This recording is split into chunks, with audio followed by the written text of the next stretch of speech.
Hey, mighty men of God, Joe Martin here with Real Men Connect, where we help good men become great men God's way by providing them with real answers to real problems in the real world.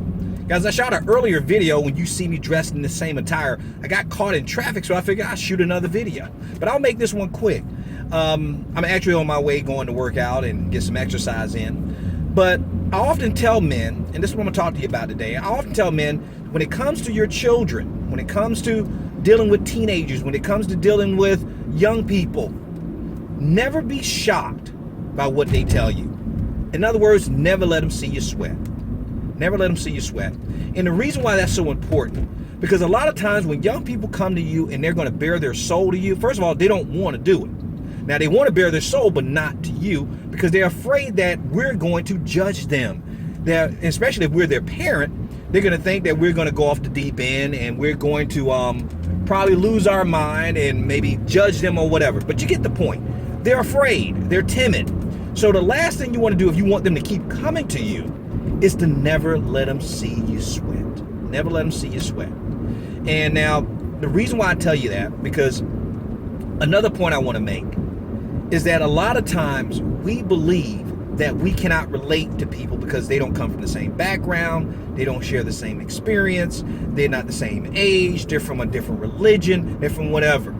Now, these two go hand in hand, not being shocked by what you hear, but also failing to relate to people because you think that you have more not in common than you do in common. Now, I say all of that because both of these things happened to me at the same time when I was lecturing and speaking on a college campus up north. Now, I won't mention a particular college. I don't want to put them out there in social media. But it was about maybe 2,000 students. About 2,000 students. Maybe more. Probably more than that. And it was a freshman orientation at a university.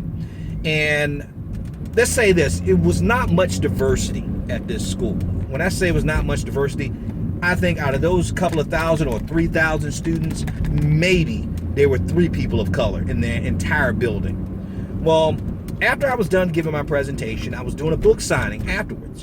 And it was a pretty long line. I mean, it took up maybe about an hour and a half for me to go through all the signage.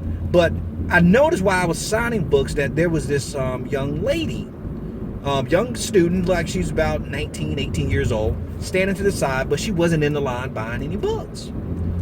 So I'm thinking, wow, she could make this a lot quicker if she got in the line. So an hour and a half later, after I go through everyone, she still doesn't get in the line. She just watches me from afar. So of course I do what the normal person will do. I invited her to come over and talk to me.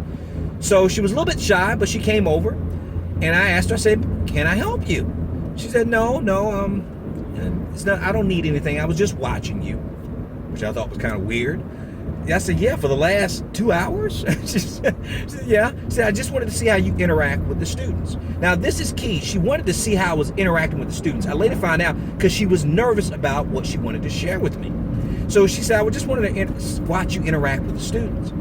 And so I decided to ask her a question that I normally ask people who I meet for the first time, and especially if I'm trying to get them to talk and communicate, is I asked her, what's your story? What's your story? And she looked at me kind of weird. She said, what do you mean, what's my story? I said, well, it's obviously you're a student here at such and such university, but before you became a freshman here, you had a story. I want to know, what were you before you got here? Tell me some of the stuff you've been through, what you had to overcome, struggle with, great things happen in your life, whatever. So she looked around as if she wanted to make sure no one else was around, so I assumed she's getting ready to tell me something very deep. And remember I told you, never be shocked by what you hear? Well, this is the first time ever, and you're talking about, at that time I'd been in education maybe about 15 years, and I've heard some of the craziest things you could ever imagine. And this, I forgot to tell you, this happened about maybe 7 or 8 years ago. That's important. Because the thing that came out of her mouth next did shock me, but only momentarily. She told me, well, I used to be a guy. Now, most people are probably not shocked by that today, but I was shocked at the time because being transgender was not something you put out there in public. You didn't put that on blast to everyone. And this is before Caitlyn Jenner and all this other stuff that's happening right now in society. So she looked just like a female to me. In a million years, I could not have known that she used to be a dude. And so I said, wow. So I was shocked for about maybe 10 seconds. So I said, wow. And I said, okay, well, that's amazing. So I know you had a question for me. What did you want to ask me?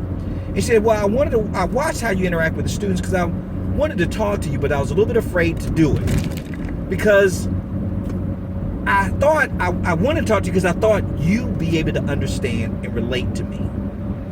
I said, relate to me? Relate to you? What do you mean? He said, I thought me turning into a female and used to be a guy, I thought you would understand. And of course that shocked me. I'm like, well, what do you mean me understand? I've been a dude my whole life.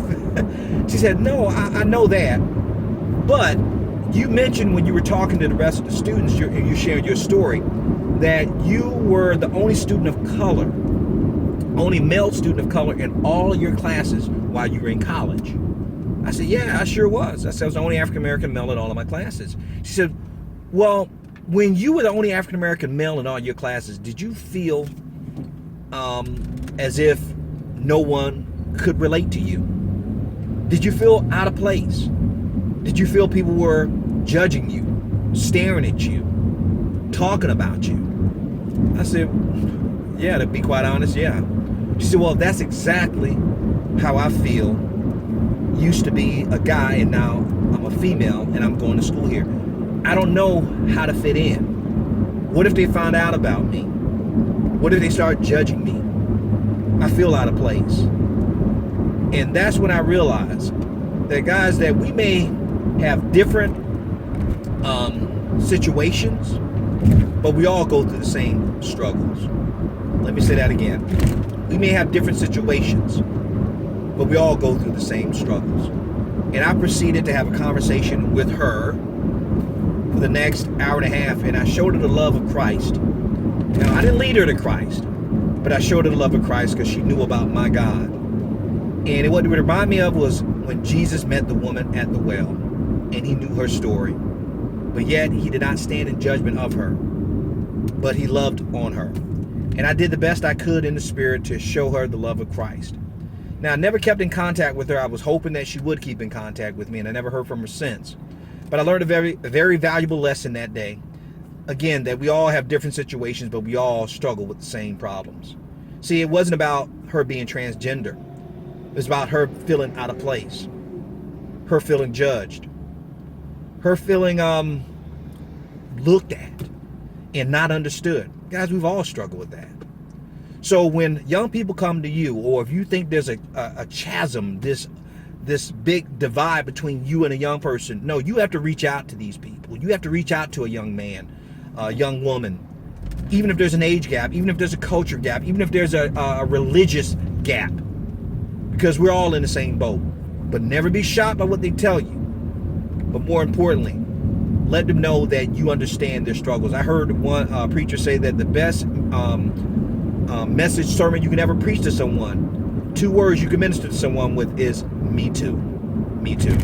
Guys, I hope this bless you. I hope it helped you. If so, please share this video with someone else. Sharing is caring. And that's one way to disciple a young person, is to introduce them to a third party that can speak to their need and their desires.